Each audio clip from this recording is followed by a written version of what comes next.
think it was a little disingenuous to offer him to come back when you're going to rebuild.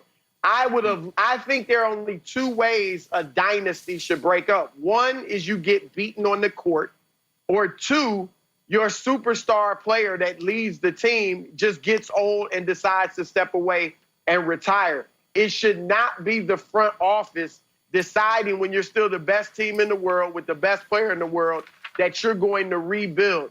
Jerry Krause should have understood. You get just as much glory and credit by reloading around Michael Jordan 3 times, because they would have had to reload rather than just trying to rebuild completely, which obviously never came to pass. So you look at Scottie Pippen, he had 2 years left. The next 2 years, he played the full season, so you should have brought him back. And then could you have gotten more out of Rodman? Perhaps. He only played 35 more games the rest of his career for other teams. But even if you had to replace Rodman, that's where Krause could have shown his expertise and gone out and got somebody to replace Dennis. I think they could have won a 7th straight. It would have been a 7th straight. I know we skipped those 2 years where Jordan didn't play, even though he kind of played one of them, but they could have won a 7th. Here's the thing. It's an amazing sliding doors moment because it would have been another brutal loss for the New York Knicks at the hand of Michael Jordan. What happened that next season? The Knicks sneak into the playoffs as an 8 seed. Allen Houston has his runner. Larry Johnson has his 4-point play. That team doesn't even make the playoffs if Jordan's Bulls make the playoffs. The 8 seed gets knocked out. And I do believe, Broussard, they would have made the NBA Finals.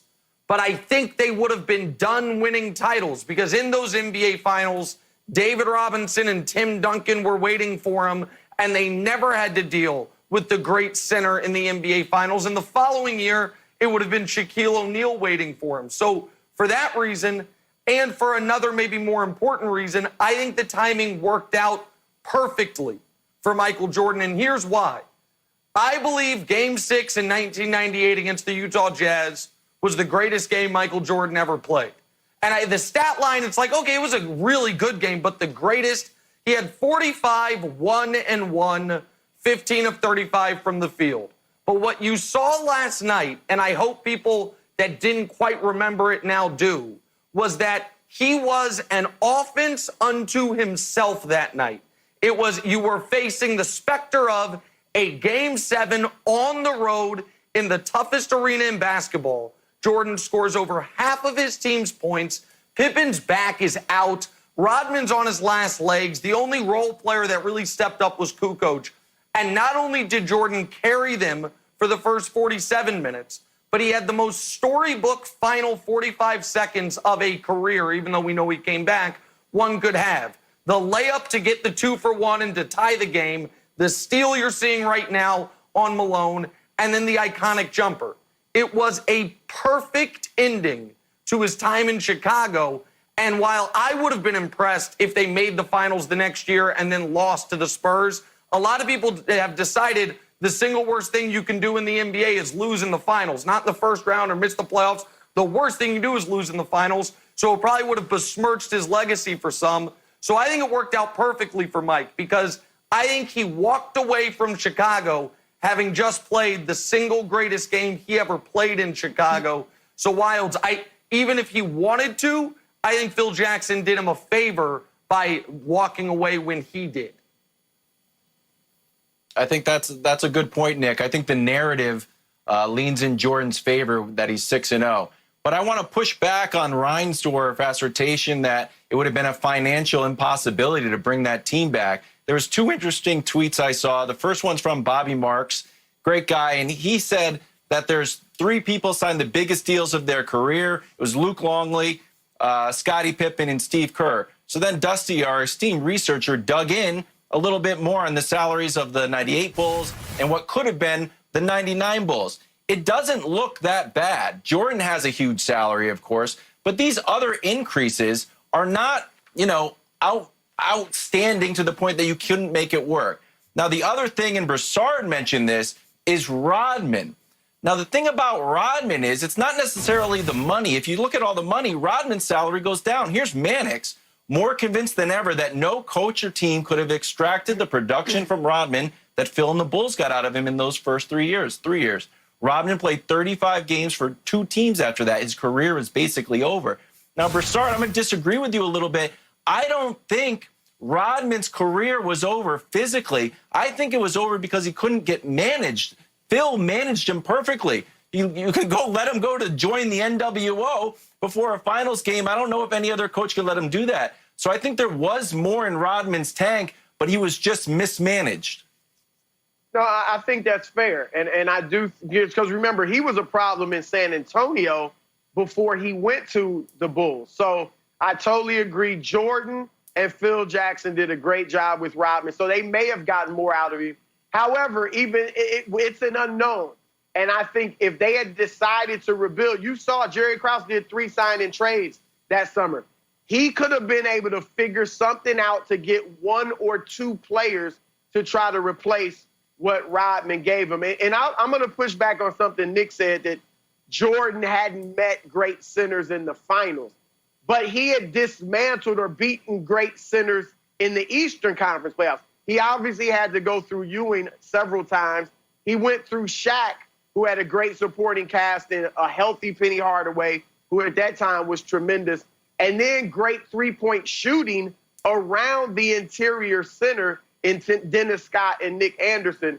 So I think Jordan and a good supporting cast with Pippen and others could have handled the Spurs' Twin Towers. But none of that works without, to Wild's point, Phil Jackson sort of being the glue. We talk so much about Jordan's impact. Phil Jackson really had the understated impact to all of those guys. Would you agree, Nick, that he was sort of become the understated hero throughout that whole stretch? Yeah, 1,000%. And I thought the stories at the end with Phil were incredibly poignant and a great reminder for a guy who, listen, his time with the Knicks was obviously a disaster. His comments on LeBron and the circle around LeBron were, to be generous, they were uncouth, and you probably could call him a few other things. But no one should forget he is the greatest basketball coach of all time, and it's not close. With respect to Pop, it's not close.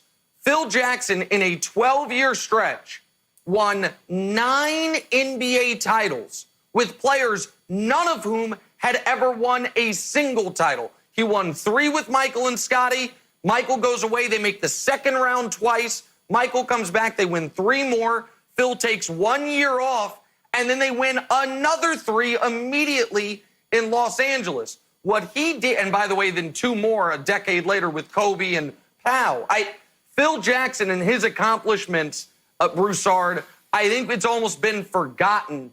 He has as many rings as Bill Russell does.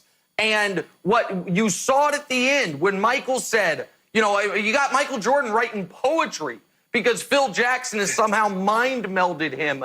And what he did with Rodman, and I even thought the moment where Rodman wasn't at practice and he just tells the media, he's not here, don't know why he's not here. Like, his ability to control each situation, I thought was so critical given the cauldron that those Bulls teams were in.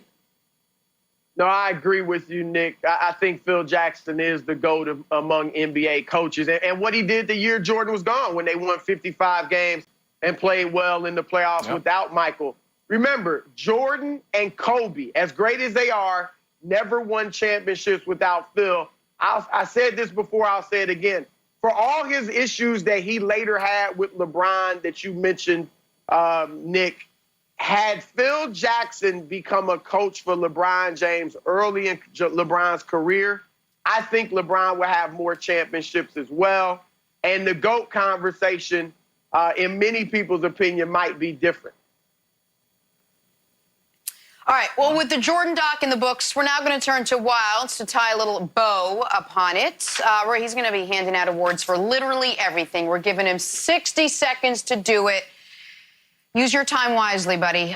The clock starts now. Jen. Okay, thank you. The award for the most graceful move, Karl Malone going on to the bus to say congratulations to Michael. The award for best pregame parade. Now, a lot of people go for the post-game parade or the post-championship, but congratulations to the city of Indianapolis. The rare pregame parade, I liked it. The award for simple but good idea. Earplugs. You guys got crowd noise? We got earplugs. Simple. The award for best added storyline that they should bring back. Give the MVP out before a playoff game. Added drama, I would just love it. Best Tunnel Vision Award. Congratulations, Jerry Sloan, who didn't know that Jordan was sick somehow and also didn't know the final score of Game 3 of the finals. So congratulations, Jerry Sloan. The award for best Porsche vanity license plate. I was in the running for this one, but we're going to go to Michael Jordan Air. Congratulations, Michael. The Grammy for best pregame music, Broussard. Kenny Lattimore. Really a banger to get ready for the big finals. Best Leonardo DiCaprio cameo. Big upset here. Leonardo DiCaprio gets that one. And the best teammate, this is a personal one.